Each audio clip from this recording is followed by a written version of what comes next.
सद्दात की जन्नत। अक्सर उलमा ने बयान किया है, हज़रत हुद अलैहिस्सलाम के बाद सद्दात का नाम बयान किया है।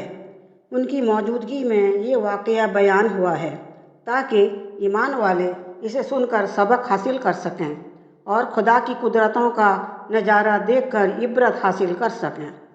आद कौम में सदीद और सद्दात दो भाई थे। ये दोनों बहुत दौलत वाले थे और बादशाह थे। सदीद और उसके लोग अगरचे शिर्क की हालत में जीते थे, लेकिन वो बड़ा इंसाफ पसंद बादशाह था। उसके इंसाफ से शेर और बकरी एक ही घाट में पानी पीते थे।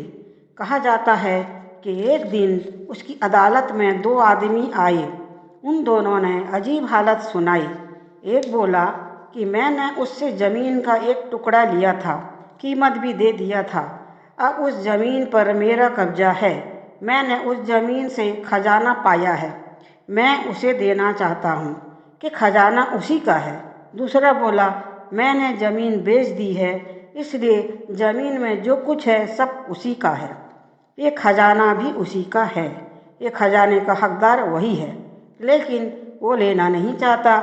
तब सदीद ने पूछा कि तुम दोनों की कोई औलाद है? उन्होंने कहा, हाँ है। एक के पास एक बेटी, दूसरे के पास एक बेटा है। सदीद ने हुक्म दिया कि इन दोनों का निकाह आपस में करके ये माल उन दोनों को दे दिया जाए।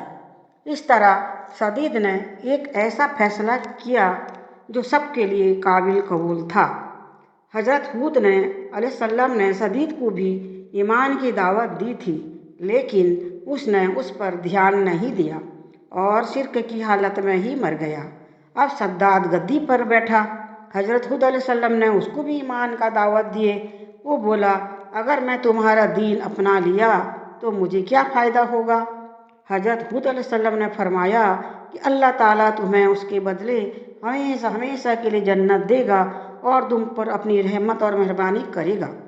उस पर सद्दात बोला, तो ये कौन सी बड़ी बात है, मैं भी जन्नत बना लूँगा और हाँ ऐश और वहाँ ऐश करूँगा। फिर सद्दात ने जन्नत बनाने का इरादा कर लिया। उसने मुल्क के कोने कोने में आलिमों के पास पैगाम भेजा और हुक्म दिया, जितने हीरे जवाहरात सोना चांदी मश्क अंबर हैं सब लाकर यहाँ कर जमा करें।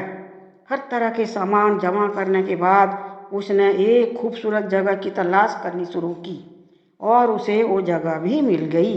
वो ऐसी जगह थी जहाँ की हवा भी जन्नत की हवा की तरह खुशबूदार थी। उसने उस जगह पर तमाम हीरे जवाहरात जमा कराए, बड़े बड़े कारीगर बुलाए और नींव डलवाना शुरू किया। उसकी दीवारों की लंबाई लोगों की सोच से ज़्यादा ऊंची थी। चौड़ाई इतनी थी कि गोया आसमान को छूती थी और उसका चमक दमक चांद सूरज से भी ज़्यादा थी। जब से दुनिया कायम हुई ऐसा मकान किसी ने नहीं देखा था। दीवारें उसकी सोने चांदी की ईंटों से बनाई गई थी। उसकी छत सोने के पत्तों से सजाई गई थी। उसके सतूर सोने के थे। हर चीज़ बेहतरीन तरीके से सजाई गई थी। वहाँ के नहरों से रेत की बजाय अनमोल मोती बिछाए गए थे और उसके पेड़ों के सुर्ख सोने के फलों से लाद कर मश्क अंबर की खुशबू से भर दिया गया था।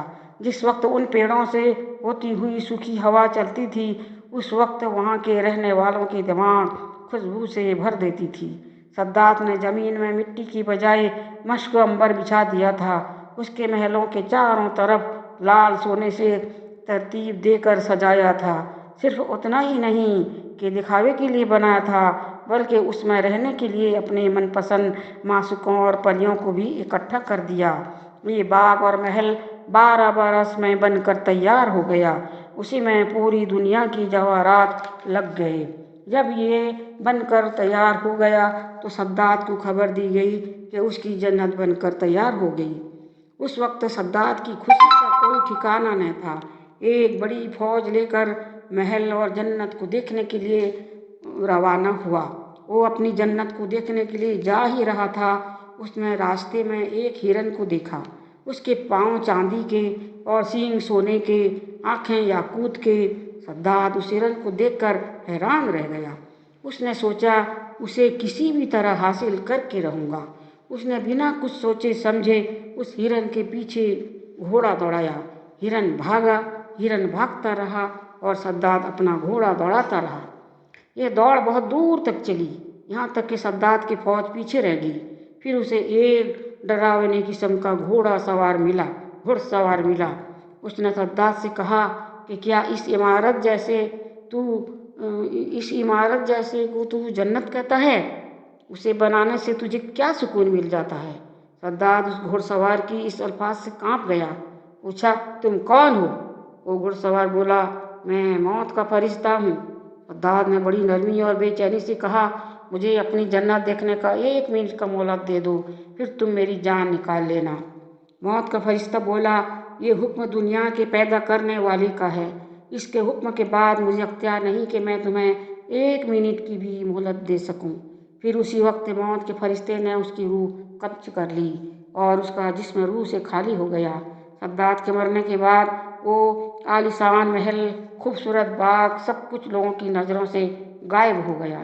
तारीख की किताबों में लिखा है कि अल्लाह ने हज़रत इजराइल अलैहिस्सलाम से पूछा, ऐ जिब्राइल, तू मुद्दतों से रूह निकालते आए हो, बताओ क्या कभी रूह निकालते वक्त तुमको किसी पर रहम आया?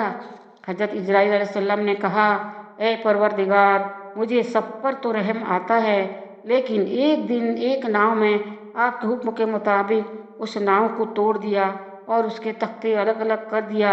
नाव डूब गई। नाव वाले सब बिजली की तरह ख़त्म हो गए, मगर एक औरत जिसकी पेट में बच्चा था, उसको हुक्म के मुताबिक नाव के तख्तों को सहारा बनाकर बचा लिया।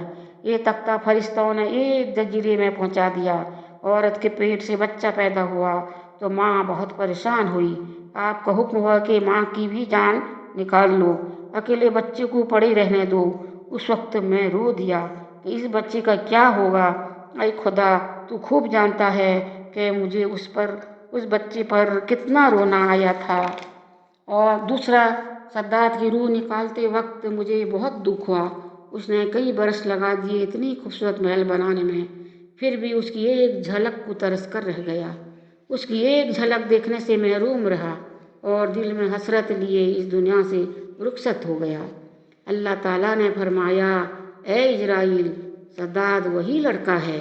मैंने उसकी माँ के मरने के बाद सूरज और हवा को हुक्म फरमाया, तुम उसको अपनी गर्मी और सर्दी से मत सताओ, और हवा को हुक्म दिया कि तुम फूलों के पत्ते उड़ाकर उसके लिए फर्श बिछाओ। फिर उसके दोनों अंगूठे से दूध और शहद की नहर मैंने बनाई।